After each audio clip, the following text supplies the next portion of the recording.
Bonjour chers internautes de Activision, je suis le docteur Oumar Konaté, médecin généraliste, médecin du travail, directeur de la clinique médicale Cœur Marie.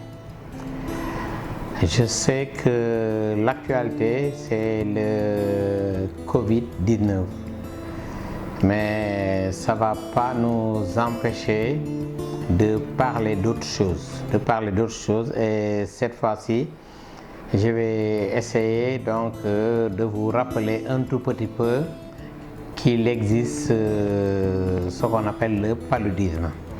Donc pour parler du paludisme, je vais commencer par sa définition. Donc c'est une maladie infectieuse donc provoquée par un parasite qu'on appelle le plasmodium. Donc le plasmodium, il y a 4 formes de plasmodium. Le plasmodium ovale, vivax, malarié et falciparum. Donc c'est la forme falciparum donc, qui entraîne en général donc, les formes graves de paludisme. Donc après la définition, on va parler un peu de clinique. Donc clinique, ça veut dire que ressent l'individu quand on pose le diagnostic de paludisme.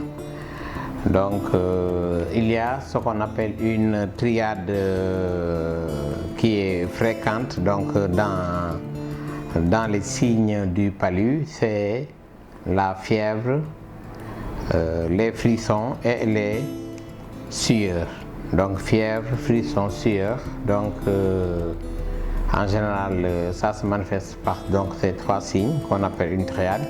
Et puis il y a d'autres signes qui peuvent être associés, notamment donc, des céphalées. Les céphalées, ce sont les maux de tête. On peut avoir une nausée, on peut avoir des vomissements, on peut avoir une diarrhée aiguë. On peut également avoir des myalgies et des douleurs articulaires qu'on appelle donc des arthralgies. Associé également à cette triade, on peut avoir donc ce qu'on appelle des signes physiques. C'est essentiellement une altération de l'état général, à type d'asthénie, d'anorexie, rarement d'amaigrissement. Donc à part ces signes, donc si la maladie est non traitée ou bien maltraitée, donc c'est en ce moment qu'apparaissent donc les complications. Et parmi ces complications, donc on peut citer par exemple le neuropalu, le neuropalu où le sujet est dans un tableau de coma. On peut citer également un collapsus cardiovasculaire. Il peut y avoir des hémorragies, il peut y avoir une insuffisance rénale, un choc septique, une hypothermie. L'hypothermie également, c'est une complication qui est fréquente donc, dans le palud. On peut également avoir une hypoglycémie. Parfois, on a ce qu'on appelle une insuffisance respiratoire. Donc, insuffisance respiratoire, ça veut dire que ce n'est pas seulement dans le Covid ou bien la grippe que donc, le sujet peut avoir donc, des difficultés pour respirer. Donc, après ces complications, on va parler un tout petit peu de diagnostic. Donc, pour poser le diagnostic de palud, donc essentiellement, ce qui est le plus fréquemment utilisé donc, au Sénégal, c'est le TDR, le test de diagnostic rapide. Parfois, on peut utiliser donc, une goutte épaisse. Il y a d'autres tests qu'on peut utiliser, mais ces 2 tests, ce sont les tests les plus fréquemment utilisés. Donc concernant le test de diagnostic rapide, donc ça peut se faire au cabinet du médecin, donc en urgence, et tout de suite on pose le diagnostic et on démarre donc le traitement.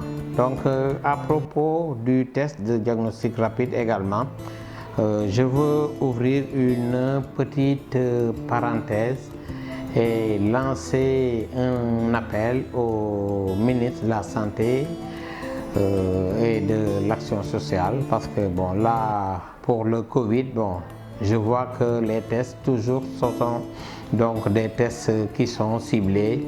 Au début on faisait une cinquantaine de tests au Sénégal, c'est monté à 100 et là c'est monté à 800 je pense aujourd'hui. Eh bien, on se rend compte que plus les tests sont effectués et plus on a donc des cas. Donc je pense que c'est le moment donc de démocratiser donc l'utilisation donc de ces tests, d'élargir donc l'utilisation de ces tests en essayant de contacter donc les cliniques et certaines structures, donc les autres structures de santé. Donc je pense qu'on gagnera donc à démocratiser ces tests-là, et en ce moment-là, je pense qu'on aura donc de meilleurs résultats, c'est mon avis. Donc après avoir donc posé le diagnostic, donc après ce sera donc le traitement. Donc le traitement peut se faire par voie orale, donc des comprimés qu'on boit, ou bien par voie générale. Donc si toutefois la voie orale donc n'est pas satisfaisante, donc on peut passer donc par les perfusions. Donc ce sont en général des perfusions à base de quinine. Bon, actuellement également il y a d'autres nouveaux traitements à base d'artémisine, donc en injectable, donc qu'on peut utiliser. Donc essentiellement donc c'est ce que j'avais donc à dire sur le paludisme. J'espère que vous avez été nombreux à nous suivre, et on vous donne donc rendez-vous la semaine prochaine pour un autre numéro. Merci.